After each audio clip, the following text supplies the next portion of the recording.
سیدنا موسیٰ علیہ السلام کا مصر میں ایک قبطی سے اس لیے جھگڑا ہوا کہ وہ ایک بنی اسرائیلی پہ ظلم کر رہا تھا۔ تو موسیٰ علیہ السلام نے اس قبطی کو جسے اہل فرعون کہا جاتا، آل فرعون کہا جاتا، جن کی بادشاہت تھی، وہ حکومت کے لوگ تھے، اس کو ایک مکر رسید کیا۔ تو چونکہ انبیاء علیہ السلام کے جسم میں ایک نبی کے جسم میں 4000 مردوں جتنی طاقت ہوتی، تو مکر رسید ہوتی ہی وہ قبطی مر گیا۔ اب فرعون کے وزراء، مشیران قبطی احتجاج پر نکل آئے کہ فی الفور موسیٰ علیہ السلام کو سزائے موت سنائی جائے۔ چونکہ انبیاء علیہ السلام بزدل نہیں ہوتے، لیکن انبیاء علیہ السلام اللہ کے حکم پہ ضرور چلتے ہیں۔ تو اللہ رب العزت نے موسیٰ علیہ السلام کو کہا کہ آپ فوراً ہجرت کریں، چونکہ اللہ نے بہت بڑا کام لینا تھا۔ واپسی پہ اللہ نے موسیٰ علیہ السلام سے یہ کام بھی لینا تھا کہ فرعون اور ان کے آل کا خاتمہ اللہ رب العزت نے موسیٰ علیہ السلام کے ذریعے کروانا تھا۔ دوبارہ حال موسیٰ علیہ السلام مصر سے تنہا چل پڑے، کسی کو کچھ بتایا بھی نہیں کہ میں کس طرف چل رہا ہوں۔ اچانک نکلے، بندہ پلان کے مطابق چلتا ہے تو سواری بھی نکال لیتا ہے، کھانے کے لیے کچھ لے بھی لیتا ہے، چنے وغیرہ، لیکن موسیٰ علیہ السلام پلان کے خلاف نکلے۔ کئی سو کلومیٹر چلنے کے بعد موسیٰ علیہ السلام مدین پہنچے۔ اب جب مدین پہنچے تو موسیٰ علیہ السلام کو سب سے زیادہ اگر کسی چیز کی فکر تھی تو وہ کھانے کی تھی، کیونکہ کئی 100 کلومیٹر پیدل چلنے کے بعد پاؤں میں بھی چھالے پڑ گئے اور بھوک کی وجہ سے بدن کا برا حال۔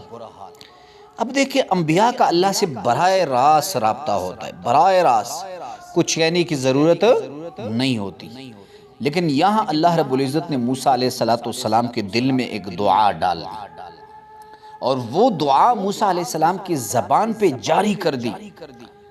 کس لیے؟ کہ کل کو امت محمدیہ صلی اللہ علیہ وسلم کا کوئی فقیر، کوئی مسکین، کوئی غریب، کوئی لاچار، کوئی بیٹا، کوئی بیٹی کا کوئی مسئلہ ہے تو وہ بھی اس دعا کو سنے اور پڑھے۔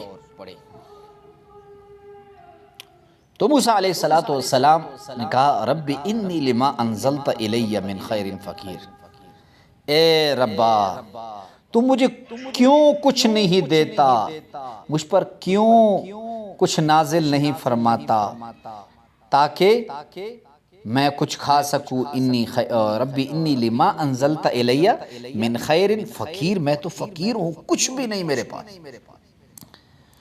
تو موسیٰ علیہ السلام کی یہ دعا کرنی تھی تو ایک نوجوان لڑکی آئی اور موسیٰ علیہ السلام کو کہا، یہ وہی نوجوان لڑکی تھی جس کے لیے موسیٰ علیہ السلام نے کنویں سے پانی نکالا تھا 2 بہنوں کے لیے۔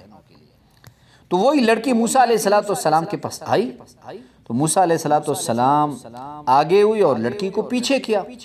اس لڑکی نے کہا کہ ہمارے بابا نے آپ کو بلایا ہے۔ تو موسیٰ علیہ السلام کی اس دعا کی برکت سے موسیٰ علیہ السلام وہاں پہنچے۔ شعیب علیہ السلام جو وہاں پیغمبر تھے، وہ بھی انہوں نے شکریہ بھی ادا کیا اور اس کے بعد کہا، کھانا بھی کھلایا اور کہا کہ اگر آپ چاہتے ہیں کہ ہمارے ہاں رہیں تو ہم اپنی بیٹی کا رشتہ بھی آپ کو دینا چاہتے ہیں۔ بیٹی کا رشتہ بھی دیا، گھر بھی دیا، اور اس ٹائم مال، اگر کوئی شخص مالدار ہوتا تو اس کی مالدار ہونے کا معیار یہ ہوتا کہ اس کے پاس بھیڑ بکریاں بے تحاشا ہوتی۔ تو موسیٰ علیہ السلام کو بھیڑ بکریاں بھی دی، بیٹی بھی دی، گھر بھی دیا، کھانے بھی دیے۔ تو کس دعا کی برکت سے؟ رب انی لما انزلت الی من خیر فقیر۔ اب اگر آپ کی بیٹی کا رشتے کا مسئلہ ہے، اگر آپ کرایہ کے گھر میں رہتے ہیں تو اس وظیفے کو پڑھیں۔ آپ کے بیٹے کا رشتے کا مسئلہ ہے، گورنمنٹ جاب کا مسئلہ ہے، شادی کا مسئلہ ہے، اللہ رب العزت اس دعا کی برکت سے، اس وظیفے کی برکت سے اللہ رب العزت آپ کے سارے مسائل حل فرمائیں گے۔ تو آپ نے اس کو پڑھنا کیسے ہے؟ ایسے پڑھیں، صبح انی لما انزلت الی من خیر فقیر اول و آخر، رب انی لما انزلت الی من خیر فقیر اول و آخر، 3 مرتبہ درود شریف پڑھ کر اس دعا کو پڑھیں، پھر دعا کریں۔